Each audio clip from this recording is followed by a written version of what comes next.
Halo teman-teman semua. Nah, jadi teman-teman yang sekarang menjadi anak magang di sebuah perusahaan, hari ini gue ada kabar gembira buat teman-teman, yaitu gue bakal ngasih tahu kalian bagaimana cara memanage keuangan buat teman-teman semua yang masih magang sekarang di perusahaan.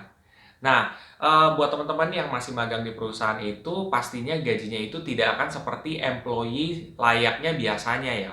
Misalkan layaknya biasanya tuh mungkin ada yang UMR, ada yang lebih daripada UMR. Nah, kalian itu masih lebih kecil dibandingkan itu. Oke, jadi memanage keuangan untuk orang yang memang anak magang itu butuh effort lebih ya gitu. Oke, gini caranya ya teman-teman. Katakan gue mengambil salah satu data nih ya, dari salah satu website juga. Gaji untuk anak magang itu adalah 2.832.565 per bulan. Oke, itu dulu ya. Lalu setelah kalian udah tahu gaji magang kalian, kalian harus cari metode yang tepat buat kalian dalam mengalokasikan keuangan. Oke, katakan kalian memakai sistem 50%, 30%, 20%. Nah, metode ini tuh sangat sering banget digunakan orang di dunia ya, teman-teman semua. Nah, metode ini adalah 50% kalian alokasikan buat kebutuhan, 30% kalian alokasikan buat keinginan, dan 20% kalian alokasikan untuk saving. Nah, sampai situ dulu ya. Lalu lanjut lagi. Kalau misalkan kalian pengen tahu nih, berapa yang kalian bisa sisihkan dengan gaji kalian tadi untuk kebutuhan. Untuk kebutuhan berarti 50% dikalikan dengan 2.832.565 tadi. Hasilnya adalah 1.416.282,5. Nah, koma limanya kalian hapus saja. Berarti hanya 1.416.282. Itu merupakan nominal yang bisa kalian sisihkan atau mentoknya itu untuk kebutuhan kalian adalah 1.400.000-an tadi. Itu kebutuhannya. Lalu yang kedua, untuk keinginan. Nah, keinginan itu sebenarnya kalau misalkan kalian pengen jalan-jalan ke kafe atau kalian pengen beli buku apa, kalian butuh apa gitu. Ya, jadi kalian pengen melakukan sesuatu yang kayak refreshing lah, liburan atau termasuk itu juga termasuk keinginan ya. Itu caranya gimana sih? Caranya adalah berarti 30% dikalikan dengan gaji kalian tadi, yaitu 2.832.565.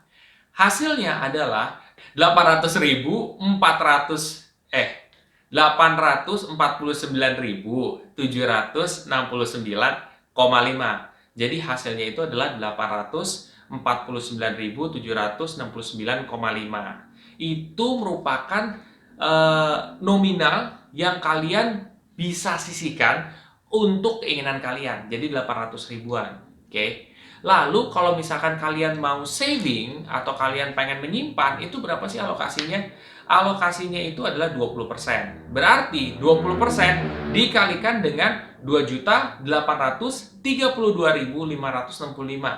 Hasilnya adalah 566.513. Nah, berarti kalau kalian misalkan pengen nabung di bank, kalian pengen investasi, itu dana yang bisa kalian gunakan itu adalah 566.513. Nah, dana tersebut, dana 500-an ini, kalian bisa pecah tuh jadi dua ataupun jadi tiga.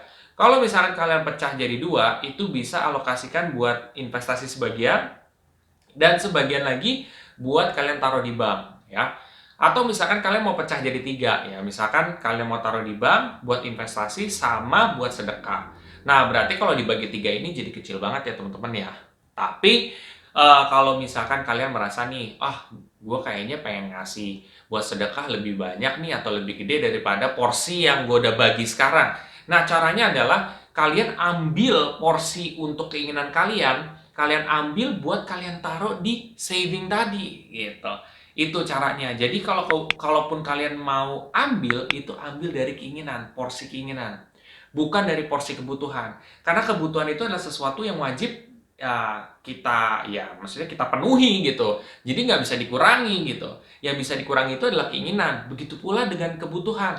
Misalkan teman-teman semua punya kebutuhan, ya kan? Merasa 50% itu budgetnya tidak cukup. Ya udah ambil dari budget keinginan. Kalian ambil, otomatis budget keinginan kalian berkurang, tapi budget untuk kebutuhannya bertambah. Nah, itu tinggal dimainin-mainin aja sih teman-teman semua. Oke, mudah-mudahan video singkat ini dapat membantu teman-teman semua ya dalam memanage keuangan. Nah, kalau masalah investasi, kalian bisa investasi dari reksadana atau mungkin kalian bisa investasi di emas gitu. Itu kan bisa dimulai dari 10.000 bahkan gitu. Kalau kalian merasa video ini sangat bermanfaat, kalian bisa share aja ke teman-teman kalian yang lain. Dan jangan lupa untuk subscribe, like, dan komen di video gue. Sampai jumpa di video gue selanjutnya. Terima kasih.